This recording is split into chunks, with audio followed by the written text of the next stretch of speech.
జగన్మోహన్ రెడ్డి గారు మళ్ళీ వస్తారనే దానికి ప్రత్యక్ష సాక్ష్యాలు ఏంటంటే ఈయన పెట్టిన సంక్షేమ పథకాలే. నేను దగ్గర 1.5 లక్ష రూపాయల దాకా లబ్ధి పొందినాను. మా నాయకుడు ఒకటే చెప్పాడు, నా వల్ల మీ కుటుంబంలో ఎవరికైనా మేలు జరుగుంటే నాకు ఓటు వేయండి అనే దమ్ము ధైర్యంతో చెప్పిన నాయకుడు జగన్మోహన్ రెడ్డి గారే, అందులో మటుకు సందేహం లేదు. మరొకటి, తర్వాత ఆయన ప్రతి సభలో చెప్తా ఉన్నారు, నేను చచ్చిపోతే ప్రతి వాడి ఇంట్లో నా ఫోటో ఉండాలి అనే విధంగా చెప్తున్నాడంటే జగన్మోహన్ రెడ్డి గారు ప్రజలకి సేవ చేయాలనే అంకితభావం ఏ మేరకు ఉందనేది ప్రతి ఒక్కరూ ఆలోచన చేయాలి. అది కూడా కాకుండా మన బస్సు యాత్రలో ఒక ఆవిడని పట్టుకున్నాడు, ముసలావిడిని. ఆవిడ చూస్తేనే ఒళ్ళంతా గగురుపాటేస్తుంది. అటువంటి వ్యక్తిని పట్టుకునే అంకితభావం ఉన్న నాయకుడు సరైన నాయకుడు. నాయకుడు అంటే ఇతనేను, మా నాయకుడు ఒకటే చెప్తున్నాడు, నేను నాయకుడిని, మా నాయకుడు అతను అని నా ప్రతి కార్యకర్త కాలర్ ఎగరేసుకొని చెప్పాలనే విధంగా ఉండాలని నా కార్యకర్త చెప్తున్నాడు.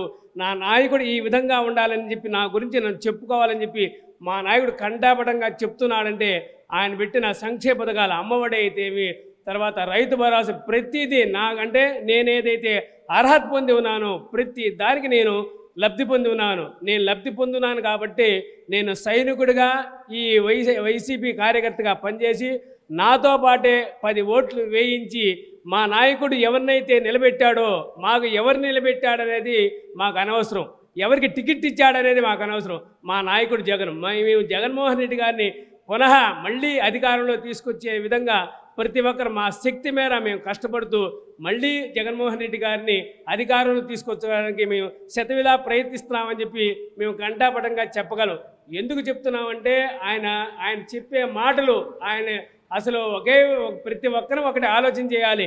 నేను చనిపోతే ప్రతి వాడి ఇంటిలో నా ఫోటో ఉండాలి అని చెప్తున్నాడంటే అసలు ప్రజలకి ఏ విధంగా ఏ మేర ప్రజలకి మేలు చేయాలనే అంకిత భావంతో ఆయన రాజకీయాల్లోకి వచ్చాడు.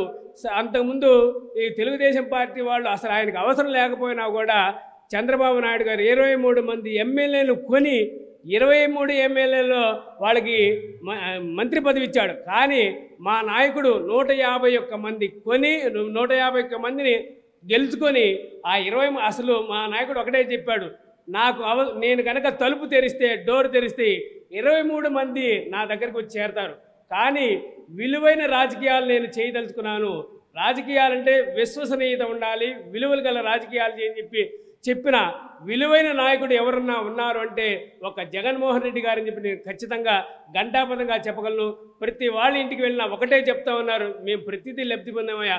మొన్న ఈ మధ్య వాలంటీర్ తీసేసి ఎంతమందిని ఇబ్బంది పెట్టారో ఒక్కసారిగా ఆలోచన చేయాలి మనం. ప్రతి వాళ్ళు పాపం అవ్వ తాతలు, నడవలేని వాళ్ళు, గుడ్డి వాళ్ళు, కుంటి వాళ్ళు ఎన్ని అవస్థలు పడ్డారండి.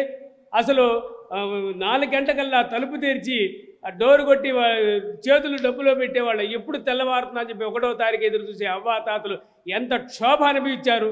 ఇది ఎంత మటుకు కరెక్ట్ అనేది ప్రతిపక్ష వాళ్ళు, తెలుగుదేశం వాళ్ళు ఆలోచన చేయాలి. మా నాయకుడు ఒకటే చెప్తున్నాడు, నా వల్ల మీ కుటుంబంలో మీకెవరికైనా మేలు జరిగితే నాకు సైనికుడిగా రండి, నాకు ఓటు వేయండి అని దమ్ము ధైర్యంతో చెప్తున్న నాయకుడు ఎవరైనా ఉన్నారా అంటే అది జగన్మోహన్ రెడ్డి గారే. వాళ్ళు చెప్పగలరా? రేపు చెప్పుకోవడానికి తర్వాత మేము దగ్గర 25 సంవత్సరాల నుంచి వింటూ ఉన్నాం, తెలుగుదేశం కార్యకర్తలారా కలిసి రండి అని చెప్పి ఒకే పాట తప్పితే ఈ ఒక పాట ఏమైనా ఉందా? పాట రాయాలి అంటే పదాలు దొరకాలి, పదాలు దొరకాలంటే పథకాలు ఏమైనా పెట్టుంటే కదా ఆయనకి పదాలు దొరకడానికి. మా నాయకుడు అనేక పథకాలు పెట్టాడు, ఆ పథకాలను మిళితం చేస్తూ ఎటువంటి పాటలు రాసి ఆ పాటలు వింటూ ఉంటే ప్రతి ఒక్కడు సైనికుడై ఈ మళ్ళీ జగన్మోహన్ రెడ్డిని ముఖ్యమంత్రిగా చేసుకోవాలని చెప్పి ప్రతి ఒక్కడు సైనికులై ప్రతి నరాన్ని జీర్ణించుకుపోయింది మాకు. మళ్ళీ జగన్మోహన్ రెడ్డి గారిని మేము గెలిపించుకోవాలి. ఎందుకంటే ఈ సంక్షేమ పథకాలు పెట్టాడు, పైగా బీసీ, ఎస్సీ, ఎస్టీ, మైనారిటీ నా నా నా నా అంటూ ప్రతి ఒక్కరిని ఈరోజు బీసీలంతా, ఎస్సీలంతా ఏకమై ఈరోజు రాజకీయాల్లో తిరుగుతుందంటే మా ఊర్లో చూస్తున్నారండి. యాదవరాజులు అసలు అంతకుముందు మహిళలు వచ్చేవాళ్ళు కాదు బయటికి. ఈరోజు బుర్రా మసంతరావు గారికి ఈ సీట్ ఇచ్చాడు కాబట్టి మావాడు అని చెప్పి వాళ్ళంతా అసలు లేడీస్ అసలు ఎప్పుడు వచ్చేవాళ్ళు, ఎప్పుడో నాట్లు పొలాల పనులు చేసుకునేవాళ్ళు. ఈరోజు మనవాడు ఇచ్చాడు, మనకి ప్రాధాన్యత ఇచ్చాడు.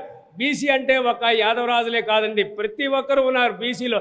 కాబట్టి బీసీ కులాలందరూ ఏకమయ్యి మళ్ళీ మన ఈరోజు మనకి అంటే ఈ ప్రాధాన్యత కల్పించాడు బీసీలకి, ఎస్సీలకి, ఎస్టీలకి, మైనారిటీలకి, వీళ్ళందరికీ ఈ యొక్క ప్రాధాన్యత కల్పించినందుకు మన నాయకుడికి అంకితభావం, మనం సంఘీభావం తెలుపుతూ వీళ్ళందరినీ, చిన్నవాళ్ళందరినీ ఉన్నతులను చేయాలి, వీళ్ళను కూడా ఉన్నత పదవులు వీళ్ళకి ఇవ్వాలి, వీళ్ళని కూడా పెద్దవాళ్ళు చేయాలి, వీళ్ళకు కూడా ఉన్నత పదవులు, ఉన్నత చదువులు చదివించాలని చెప్పి అమ్మఒడి, విద్యాదీవన, మళ్ళీ ఇటీవల తర్వాత విదేశీ విద్యకి విద్యాదీవన అని చెప్పి, అంటే ఇతర దేశాల్లో కూడా చదువుకోవడానికి వీళ్ళకి అంటే విద్యాదీవన ఎట్టయితే మనం మన రాష్ట్రంలో ఇస్తున్నామో బీటెక్ చదువుకునే వాళ్ళకి, డిగ్రీ చదువుకునే, అదేవిధంగా బాగా పర్సంటేజ్ ఉండి బాగా చదువుకోవాలని చెప్పి కుతూహలంతో ఉన్న వాళ్ళకి విదేశీ విద్యాదీవన కూడా ప్రకటించాలండి.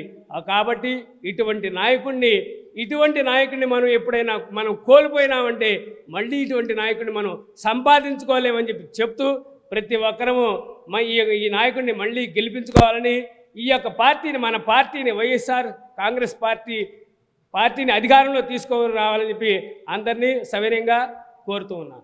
నమస్తే, నేను మోనిక. తెలుగు రాజ్యం ఇక ఊరూరా రాబోతోంది. దినదిన ప్రవర్ధమానమవుతున్న తెలుగు రాజ్యం ఛానల్కు 2 తెలుగు రాష్ట్రాల్లోని 42 లోక్సభ నియోజకవర్గాల నుంచి న్యూస్ కంట్రిబ్యూటర్స్గా వ్యవహరించడానికి యువతను ఆహ్వానిస్తోంది. జర్నలిజం పట్ల ఆసక్తి, కనీస సామాజిక రాజకీయ పరిజ్ఞానం, స్థానిక పరిస్థితులపై మంచి అవగాహన, స్థానిక పరిచయాలు, గౌరవప్రదమైన జీవనం ఉంటే సరికొత్త సామాజిక విప్లవంలో మీరు కూడా భాగస్వాములు కావచ్చు. మీ అంతరంగాన్ని ఆవిష్కరించవచ్చు. ప్రతి లోక్సభ నియోజకవర్గ పరిధిలో 2కి అవకాశం ఉంటుంది. 30 నుంచి 35 ఏళ్ల మధ్య వయస్కులై జర్నలిజం పట్ల అభిరుచి, ఆసక్తి కలిగిన యువకులు తమ వివరాలు, జీవన విధానం, ఆసక్తి గల ప్రాంతం, పాస్పోర్ట్ ఫోటోతో కలిపి ఈ దిగువన నంబర్కు వాట్సాప్ చేయొచ్చు. నంబర్ 8125150555.